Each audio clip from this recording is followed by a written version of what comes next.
And now we are here with the European Commission, and we are going to be talking about the Energy Efficiency Fund for Ukraine. So I would like to ask our representative from the Commission to introduce herself and just give us a few words about her role in the project. Please, you have the floor. Thank you very much. Thank you for the invitation to the Development Days. And it's a particular pleasure to speak about a topic that I have been knee-deep involved in over the last several years. I'm a Deputy Director-General in DG Neighbourhood and Enlargement negotiations, and I'm also the head of the support group of Ukraine now. During pandemic, have a double hat. Should I introduce myself only or talk about the fund? But tell us your name. Tell us your name as well. Katarína MATHERNOVÁ. Katarína MATHERNOVÁ. Thank you. Very welcome, Katarína. Thank you for joining us here at the European Development Days. So my first question is, why is the EU involved in helping Ukraine with energy efficiency? Well, I think that in the introduction, you spoke about a number of the aspects. Energy efficiency is one of those really rare public policies that is a completely no-regret solution, as an economist would say. It really ticks a number of boxes. The cheapest energy is the one you don't use. It lowers the CO2 emissions. It creates new jobs that didn't exist before, like energy auditors. It creates jobs in factories that produce materials that are used to insulate buildings. And last but not least, it brings energy bills lower for the citizens. And it also helps the country, because in a country like Ukraine, you don't need to import gas if you had energy efficiency levels at the lowest performer in the European Union. So it's really it's really the type of reform and the type of investment that we have done that ticks all of these boxes. And we have done it particularly in the area of buildings. And why buildings? Because of the three biggest energy users, which is transport, industry, and buildings. Buildings are the ones that don't react to regular market stimuli. So you do need a public action to be able to work on it. And Ukraine lies in the part of Europe which is the most energy intensive part of the world. So for all these reasons, this was sort of a natural project for us, even before the Green Deal became a reality and a much talked about area. We have started 3 or 4 years ago with the reform. So these were the biggest reasons for it. Okay, excellent. So, I mean, you're talking there about reforms. It sounds like quite a long-term initiative. So how are you helping ordinary Ukrainians take part in this fund and keeping it going? How are you helping with that? Well, the way the fund is constructed, and I would like to say that this is very much a partnership, not only with the Ukrainian government, but also with the German government.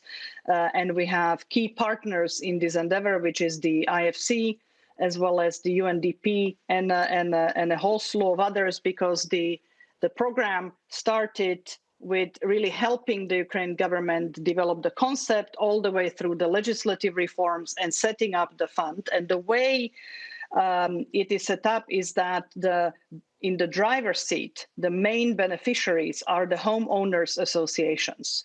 So apart from just addressing energy efficiency, it also works and reinforces the decentralization reform and sort of from bottom up grassroots initiatives and the democratic development throughout the country, because it incentivizes in the multi-story, multi-family dwellings, it incentivizes the owners to create the homeowners associations.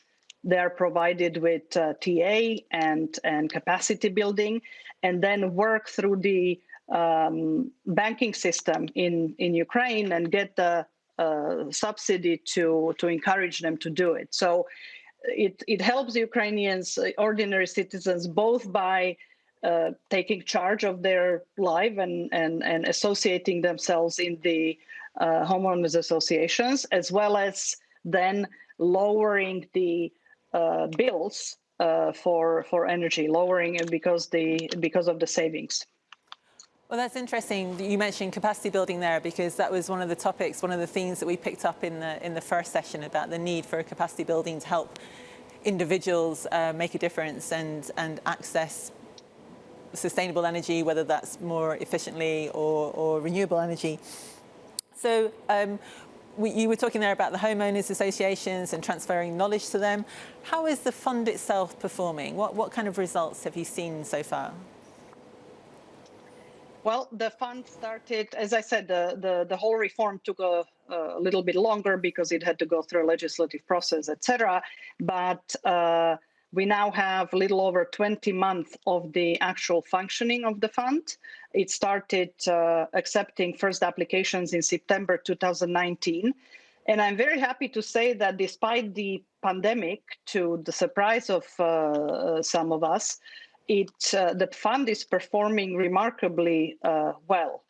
I mean, part of the reason is that there is really a very strong both coaching and capacity building that we have provided, but also we were able to learn from lessons that took place, a decade ago, 2 decades ago across Europe. So we were able to avoid some of the mistakes. And when you compare it to countries like Poland, Croatia, Lithuania, those were the comparator funds, it's actually doing very well, and there is a very significant take-up. So how long do you think the fund will be there for? I mean, we were talking earlier about, reforms and long-term initiatives. I mean, is there a goal for it to be there a certain length of time? Or how do you see it developing?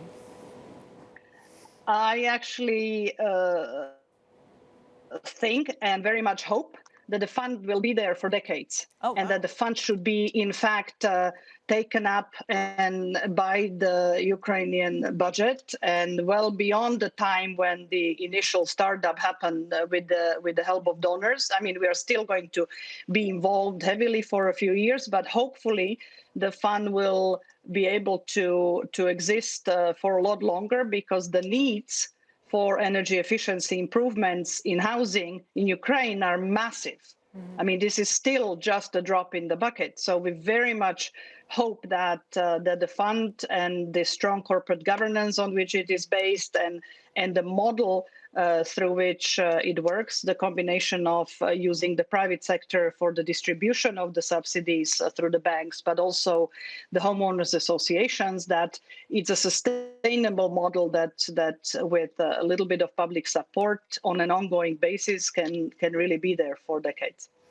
Okay, well, that sounds like a really long-term initiative there, and still a lot to work to do in Ukraine. But obviously, as you were saying earlier, it meets these wider goals as well about energy independence and geopolitical. So also a very interesting area to be in. Now, I understand, Katarína, that the Energy Efficiency Fund has a stand on the EDD website. So if people are interested in learning more details about the fund and how it's working, you can go to the Global Village section of the European Development Days website, and you can search for Ukraine. You'll find the stand, and then you can talk with Katarína's colleagues. I know Katarína's had a very, very busy schedule these last few weeks. It's a very interesting part of the world to be involved in. So I just want to say, Katarína, thank you very much for joining us today and for giving us this interesting information about this very interesting long-term reform, by the sound of it, a bit different from some of the projects that we're going to be hearing about later.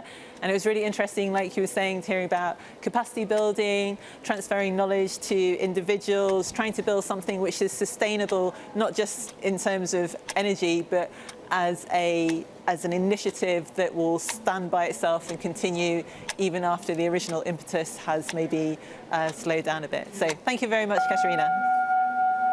Thank you very much for inviting me. Thank you. Thank you.